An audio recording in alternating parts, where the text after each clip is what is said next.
Good afternoon. Good afternoon. Good to see each and every one of you.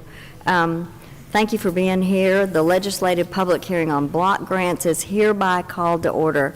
First, let me introduce myself. I am Representative Katie Dempsey. I represent the people of House District 13, and sitting on the podium with me is Senator Kay Kirkpatrick, representing the people of Senate District 32. Amber Mack is also here with me, representing the House Budget and Research Office, and Caroline Hicks, representing the Senate Budget and Evaluation Office. Rashad Jackson, Budget Director for the Department of Human Services, and Chris Hamilton, Chief Financial Officer for the Department of Behavioral Health and Developmental Disabilities, are also with us. Before we get started, is there anyone who requires sign language in the room? Because if so, please identify yourself so our interpreter can position herself properly. If you just raise your hand, or if you're seeing everything, that's great. We're going to continue with her interpretation services so that anyone who might be watching us online will avail themselves of that as well. Thank you for attending today's block grant hearing. The purpose of the hearing is to receive public comments on the use of 5 human services block grants that Georgia receives from the federal government. The hearing also provides the members of the Georgia legislature the opportunity to listen to the views of private citizens and other interested parties on how block grants should be used for state fiscal year 2027, which will begin July 1, 2026. These block grants are Community Mental Health Block Grant, Community Services Block Grant, Low Income Home Energy Assistance Block Grant, Social Services Block Grant, Substance Use Prevention, Treatment, and Recovery Services Block Grant. Public input is an important aspect of the deliberative process that the Georgia legislature undertakes in making decisions about our state's budget. Thank you for taking the time to participate in the process. At this time, Rashad Jackson will provide a brief summary of the grants and explain how we will proceed. Please welcome Mr. Jackson. Thank you, Representative Dempsey. As Representative Dempsey stated, the Department of Human Services will receive public comment on 3 federal block grants today. By federal law, Georgia is required to hold hearings on these grants. These 3 grants are the Community Services Block Grant, the Low Income Energy Assistance Block Grant, and the Social Services Block Grant.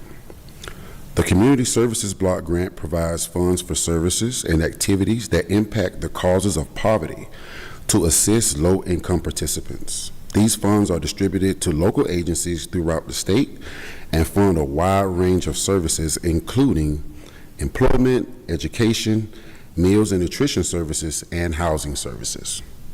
The Low-Income Home Energy Block Grant provides cash assistance to qualified low-income households for home energy costs, weatherization costs, caulking and weather stripping, to reduce energy consumption and for energy crisis. Finally, the Social Services Block Grant funds various services such as daycare services for children, adults and persons with mental retardation, home-delivered meals, homemaker services, transportation, and protective services for adults and children. This grant also assists families to achieve and maintain economic self-support and self-sufficiency. At this time, Chris Hamilton, the Chief Financial Officer of the Department of Behavioral Health and Developmental Disabilities, will provide a list and a brief summary of his agency's grants. Thank you, Rashad. The Department of Behavioral Health and Developmental Disabilities will receive public comment on 2 federal block grants today. These 2 grants are the Community Mental Health Services Block Grant and the Substance Use Prevention, Treatment, and Recovery Services Block Grant. Here's a brief overview of each of these grants. The Community Mental Health Services Block Grant implements the provisions of the Mental Health State Plan by providing services to individuals with a serious mental illness and to children with a serious emotional disturbance. The Substance Use Prevention, Treatment, and Recovery Services Block Grant provides funds for community-based alcohol and drug treatment, prevention, and early intervention programs. Thank you. Now I will turn things back over to Rashad to continue the proceeding.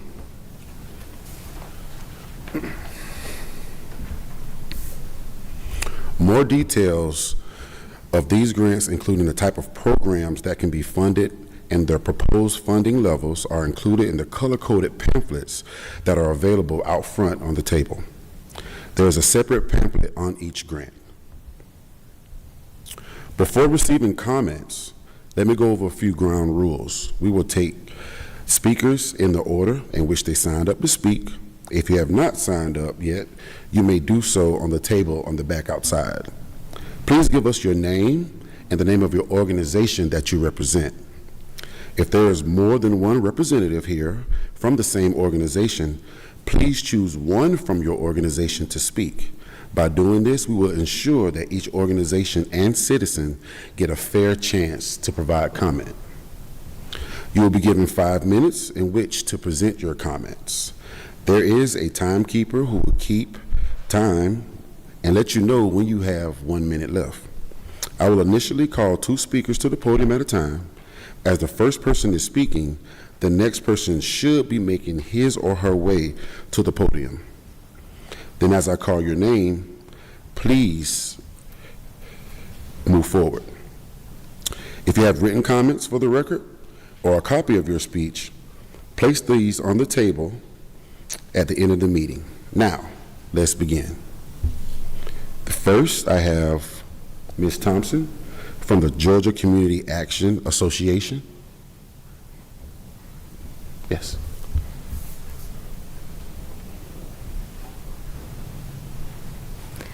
Ms. Thompson, if you would make sure to introduce yourself too, also, when you get to the microphone, if you would just also introduce yourself and your organization. Thank you. Okay, good afternoon. My name is Consuela Thompson. I'm with the Georgia Community Action Association. I'm the executive director of that organization. Our organization is a member organization of 20 community action agencies that serve all 159 counties of Georgia.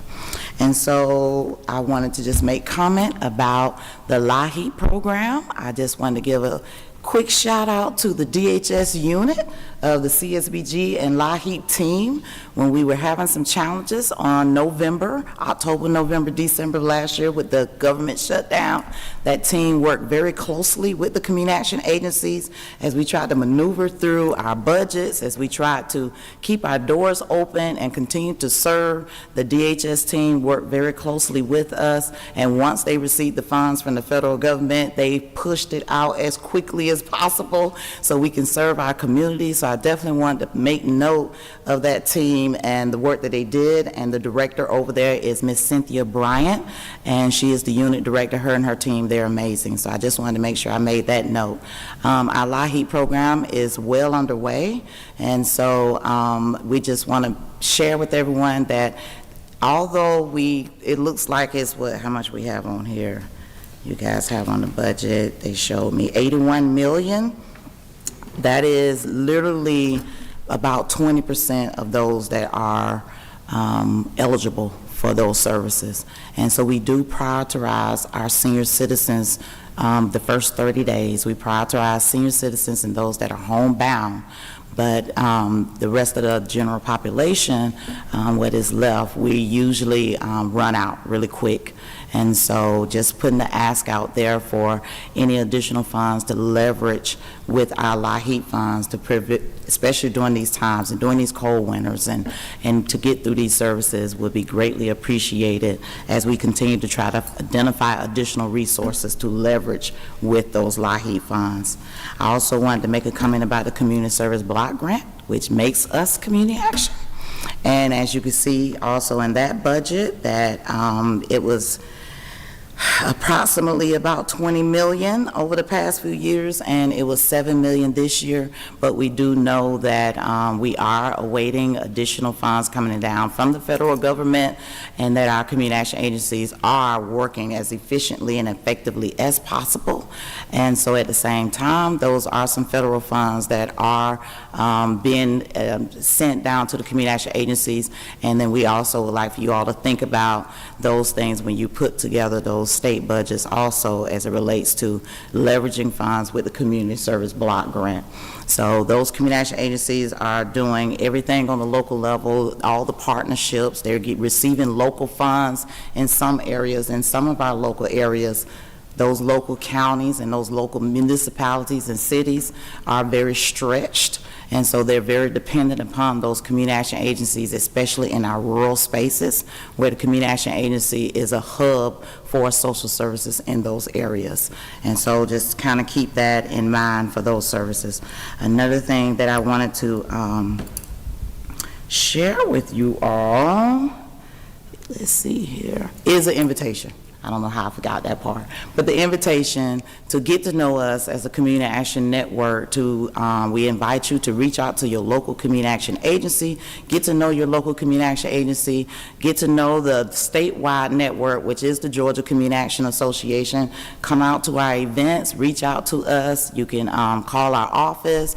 Our representative here at the Capitol is Mr. Terry Coleman with Government Solutions. If you know him, then reach out to him and he'll make that connection happen for you, so you can get to know us and the work that we do and be on the ground and get to know the people that are out there that's doing this work every day. And that's it. Did you have a question that you wanted to ask your button? We can try. Yeah. We can try and see. Okay. If you'll use your microphone, please. Yes, ma'am. Okay. Yes. Hi, Ms. Thompson. Yes, Ms. Representative. You mentioned that, thank you for your presentation, but you mentioned, are you asking the General Assembly for additional funding for in addition to the 81 million that the agencies already received for LIHEAP? Is that what I'm understanding? If we want to leverage more dollars against that to increase to 20%. So right now the 81 million reaches 20% of the population in Georgia that is qualified and eligible for the services, which is because that percentage, that means only 1 in 5 households receive the services out of those 81 million. So I want to say FY 2024, we did over 180,000 applications with those funds. But that's still only 1 in 5 families that actually is eligible for those programs and services. That is why we center the beginning around senior citizens and people that are homebound, so we can make sure that those senior citizens and people that are on fixed incomes and that are homebound, medically homebound, that we try to make sure that they get that priority first. But what is left does go to the general population within our service areas, and it's just, I think a lot of times the state gets a lot of calls. I know DHS get a lot of calls because the agency will run out of funds because it goes very quick. You think $80 million, it goes very quick. And so once those funds are out, we still have 4 and 5 families that were not able to get serviced. And so that's what I'm speaking to. And further question, for the community service block grant, you stated the agencies received 20 million or 7 million? Over the past few years, it was on average around 20 million that passed through. The agencies got about 18 of that, and then, administrative costs and things at the state level. But this year it was 7 million, so they got a partial contract this year. And that was because of the government shutdown, because money wasn't released yet. So it wasn't on DHS why that happened. But it is putting the agencies in a vicarious situation where they've had to kind of cut back on staff, which is something we never want to do. They've had to lean into their lines of credit. They've had to lean into other resources that they have for these rainy days. But how long does that last, right? So after about another couple of months, hopefully we'll be hearing that the additional money that is going to be allocated, since appropriations and everything has put CSBG back in the federal level, that we will get our full contract amount. And so once that is done, then we know that the agencies can breathe a little better. But right now, the agencies are in that vicarious situation because their contracts are partial contracts, and it's only $7 million instead of what they have been accustomed to working with, which also cuts into the number of services that is provided, because most of this go to direct services. And this $7 million for all 159 counties, right? Yes, ma'am. Because all 159 counties Yes. get community service block grants. Yes, Okay, thank you. yes, ma'am. Anyone else? I don't see any other questions. Thank Okay. you so much. Yes, ma'am, thank you.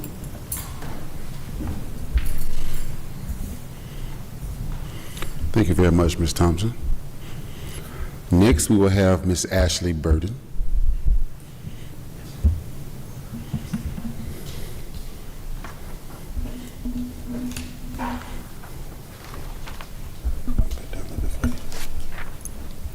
Good afternoon. My name is Ashley Burton. I am with the Georgia Council on Aging. I am the Deputy Director for Georgia Council on Aging. Georgia Council on Aging is made up of 20 council members that are spread across Georgia that represent the needs of older Georgians, and also serve as in an advisory capacity to the state leadership. We also lead our Coalition of Advocates for Georgia's Elderly, in which we advocate to improve the lives of older adults in Georgia. As a part of its advisory capacity to the state government, the council would like to address the allocation and use of social services block grant funds for older Georgians in fiscal year 2027. These funds are allocated to local communities through contracts administered by the Division of Aging Services. And while many federal funding sources for aging programs are categorical, social service block grant funds provide critical flexibility to address local needs across the services that help older adults remain safe and independent in their homes. These funds support cost-efficient home and community-based services, including home-delivered meals, adult daycare, caregiver support, transportation, and other community services that can prevent or delay costly institutional placement. Social services block grant funds also support Aging and Disability Resource Connections, or ADRCs, which serve as information hubs and connect older Georgians and caregivers to available services, including private pay and local community resources. These funds can also support efforts to connect older adults experiencing behavioral health needs with appropriate community-based services and housing resources, helping stabilize individuals and reduce avoidable crises. The need for these services remains substantial. As of January, there are over 9,000 clients waiting for over 12,000 home and community-based services, non-Medicaid home and community-based services within Georgia. Additionally, Adult Protective Services continues to face high demand, with December caseloads of over 8,000 APS investigations and over 1,500 guardianship cases, far exceeding recommended staffing ratios. These pressures highlight the importance of maintaining social services block grant funded supports for older adults and the systems that protect them. Georgia can continue to serve some of the most vulnerable older adults in our communities by using these funds to provide vital services and supports. And I thank you for allowing me to speak today. Thank you. Thank you. I don't see any other questions at this time. Is there anyone else who would like to speak? If so, please approach the podium.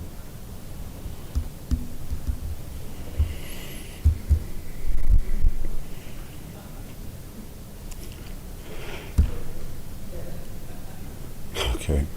Well, if there, go ahead. Well, I just, Ms. Thompson mentioned about, let me get the microphone. Thank you. Ms. Thompson mentioned about the contract, that from the federal government. Is this Department of Human Services received any type of notification that, because there's another shutdown approaching apparently, hopefully it won't be, but is the State Department receiving any type of notification that a new contract could very well be coming sooner than much later? For to cover the, because right now they just have the half contract of the community service block grant. Okay, the grant holders will be more applicable to speak on that subject matter. I don't want to speak outside of the actual program. Okay, well, one other question. So will there be any more hearings, public hearings on this particular topic? No, we only hear the block grant once a year. Once a year? Yeah. In Atlanta, for the whole state of Georgia? Who makes the decision for it to be in Atlanta for the entire state of Georgia? We got other parts of the state. We can only have one meeting, one hearing? I'm not at liberty to make that decision, no. Okay. Yeah. Who makes the decision on how many block grants hearings will we have in a year time? Who makes that decision? So as I understand it, this is somewhat historic. This is Gotcha. pass-through dollars that come from the federal government. So actually, they are deciders. The grants are available, and those interested in applying, apply for them. It's a process that actually, from the state level, we don't, as I understand it, we do not carry out any of that. Okay. The money comes and it Right. passes through DHS to them, or through DVHDD. Right.